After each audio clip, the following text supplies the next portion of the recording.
Bom dia, galera, bom dia a todos vocês. Prazer receber vocês aqui no meu canal. Bom dia, minha gente. Já tô aqui caminhando em Niterói, aqui na orla de Niterói, para pegar o barco pro Rio de Janeiro. Daqui a pouquinho tem um aulão ao vivo pelo site do portal. E nessa minha caminhada matinal para poder pegar o catamarã pro Rio, vocês já estão acostumados, já deviam estar com saudade, né? Eu estava fora do Rio há tanto tempo. Eu vou aqui fazer um periscope trazendo algumas dicas. Olha que bacana. Lá do outro lado é o Rio de Janeiro, aqui é Niterói. Estamos aqui na orla de São Francisco, em Niterói, uma praia linda. Deixa eu avisar uma coisa para vocês. O meu aniversário é amanhã, 25 de novembro. A gente vai comemorar hoje, mas é amanhã, tá? Então quem quiser deixar os parabéns para amanhã, o aniversário é amanhã. Hoje tem um aulão de comemoração. Daqui a pouquinho eu vou, como a gente brinca aqui em Niterói, eu vou atravessar a poça. Vou atravessar aqui a Baía de Guanabara para chegar no Rio, abrir o sinal de transmissão lá e fazer um aulaço hoje com vocês, gratuito, ao vivo, comemorando o meu aniversário com vocês. Mas nesse periscope agora, eu quero trazer 3 dicas importantes. Galera toda aí do Maranhão, do Piauí, de Maceió, Aracaju, Recife, Jampa, Macapá, Belém, Manaus, Salvador, Aracaju, todos os lugares que eu passei. Eu queria pedir agora a galera toda para parar as mensagens, tá certo? Para que a gente consiga fazer uma super live aqui agora, rapidinho, em 3 pontos importantes. Então eu quero deixar 3 dicas, que são as dicas 118, 119 e 120, tá certo? Para vocês anotarem aí no caderno, que são 3 temas muito fortes de prova. Eu vou começar com a dica 118 em Direito Constitucional e vou pedir a vocês para segurarem as mensagens agora, uma live rápida aqui de 15 minutos no máximo, que o meu barco já está chegando ali na estação. Eu tenho que me mandar para o Rio para entrar lá no Portal F3 e fazer ao vivo a aula para vocês, tudo bem? Então vamos lá, anota aí, Direito Constitucional, dica 118, competência originária do STF para julgar mandado de injunção.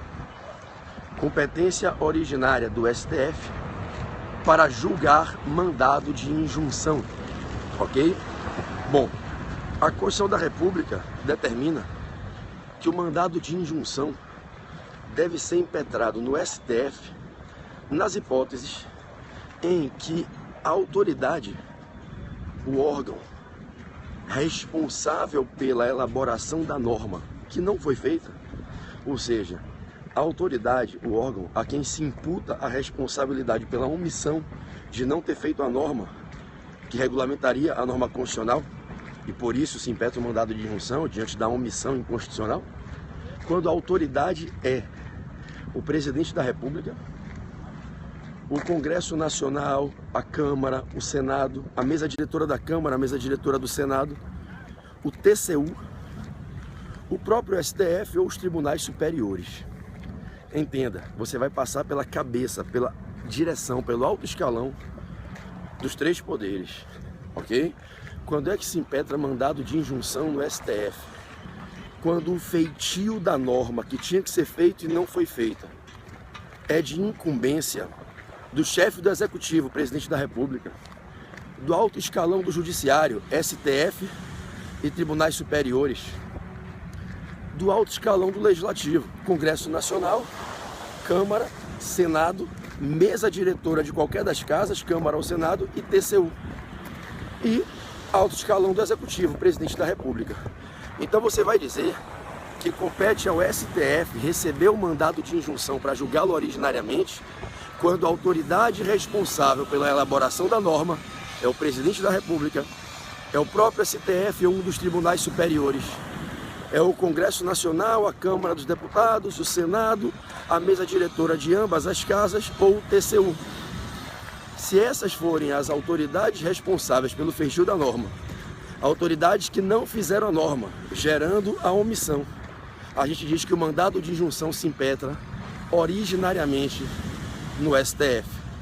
Anotem, a previsão está no artigo 102, que é o artigo das competências do STF, inciso 1 das competências originárias, a linha Q de Quati. Então 102, 1Q 102, inciso 1, a linha Q, compete ao STF julgar originariamente o mandado de injunção quando a responsabilidade pelo feitio da norma, quando a responsabilidade pela omissão em não se ter feito a norma é imputável ao próprio STF, aos tribunais superiores, ao presidente da República, ao Congresso Nacional, ao Senado, à Câmara, à mesa diretora do Senado e da Câmara, ou ao TCU, Tribunal de Contas da União, que é um órgão auxiliar ao Congresso Nacional na cabeça do Poder Legislativo Federal. Tudo bem? Maravilha. Bom, se na prova cai uma autoridade diferente dessas, sendo uma autoridade federal, um órgão, uma entidade da administração direta ou indireta da União, um órgão da administração direta, uma entidade da administração direta federal, um agente federal, se cair na prova, a banca narrando que a responsabilidade pela elaboração da norma é de uma autoridade, de um órgão, de uma entidade da administração direta ou indireta da União, que não é um desses chefes de alta cúpula que eu narrei que a competência seria do STF, TCU, presidente da República, mesa diretora da Câmara do Senado, provavelmente o gabarito vai dar que a competência é do STJ. Ressalvando se houvesse alguma previsão especial para a competência da Justiça Especializada, trabalhista, militar, eleitoral, da própria Justiça Federal, a regra é que, não sendo MI impetrável no STF, ele cai para o STJ, competência lá do STJ, para outras autoridades, órgãos ou os agentes federais que não se enquadram no 102.1q. O 102, inciso 1q, define quem é que leva o mandado de injunção para o STF. E aí o impetrante impetra no STF quando são aquelas autoridades do 102, inciso 1, a linha Q. Mas se cair na prova alguém diferente deles, você vai para o STJ. Se for autoridade, órgão ou entidade federal, tu vai para o STJ, mandado de injunção do STJ. A previsão é no artigo 105, inciso 1, a linha H, acho que é H, depois vocês conferem. 105, competências do STJ, 105, inciso 1, competências originárias. Se eu não estiver equivocado, é na linha H, eu estou sem a Constituição aqui na mão, é na linha H que a gente vai encontrar a competência originária do STJ para julgar mandado de injunção, quando a autoridade responsável pela elaboração da norma é uma autoridade, uma entidade, um órgão, um agente da União, da administração federal direta ou indireta, que não é um daqueles que a Constituição manda levar o mandado de injunção para o Supremo, e quando não é um caso específico que a legislação determina que o mandado de injunção viesse a ser ajuizável na Justiça Especializada, militar, trabalhista, eleitoral ou na própria Justiça Federal. Você aplica a subsidiariedade e joga no STJ.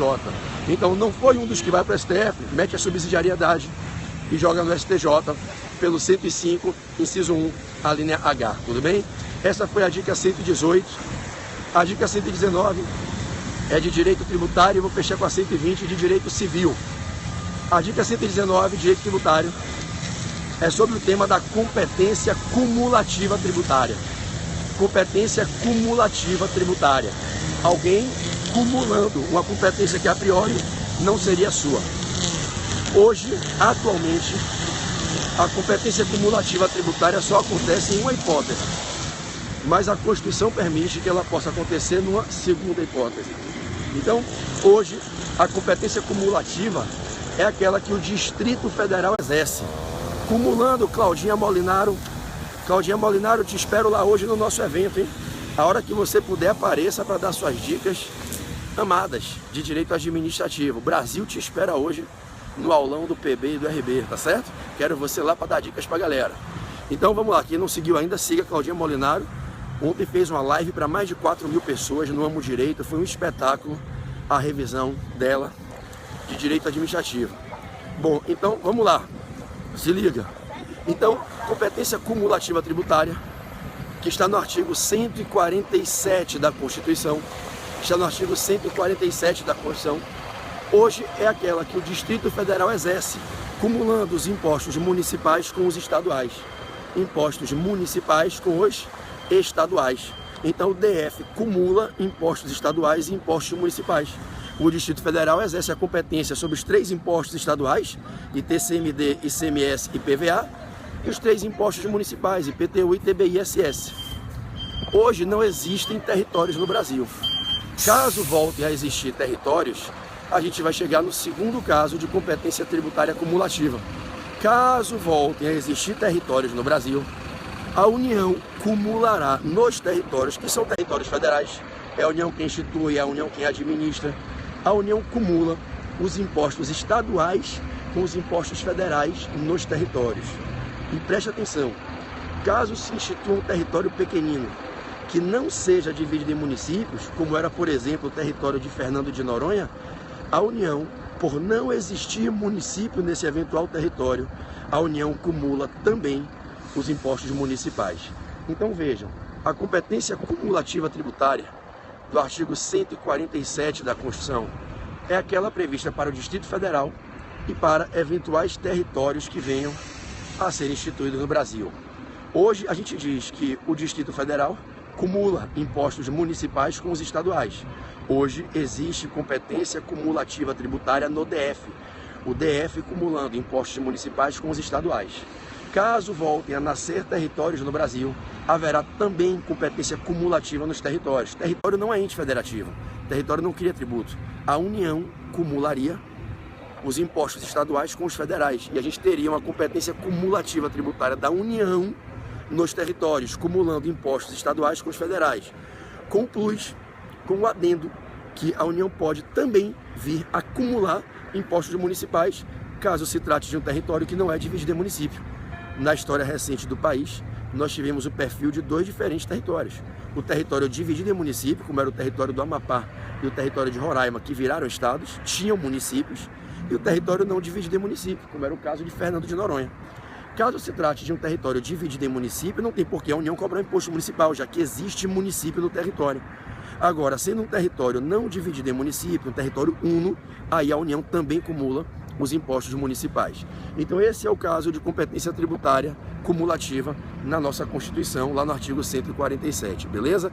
O DF cumula impostos municipais com os estaduais e a União pode acumular nos territórios, caso volte a existir, os impostos estaduais com os federais, e se for um território não dividido em município, também cumula os impostos municipais por não existir município ali dentro. Última dica de direito civil é sobre o tema da ausência. A ausência, que está lá na parte geral, é um tema ligado às pessoas naturais, está dos artigos 22 ao 39, ok? A ausência. A ausência é o nome que a gente dá para aquela situação jurídica em que uma pessoa desaparece, some de casa, do seu domicílio, não retorna e ninguém tem qualquer informação sobre o seu paradeiro. Uma pessoa que desaparece, que ninguém sabe para onde ela foi, aonde ela está, e não há qualquer notícia que possa com precisão identificá-la, deixando-se aquela eterna dúvida se ela está viva ou se ela está morta. Ela sumiu, desapareceu, ela ficou ausente. Essa situação faz com que a gente possibilite a instauração de um procedimento especial, que é o procedimento de ausência. O procedimento de ausência é regulado no CPC e com algumas normas importantes no Código Civil.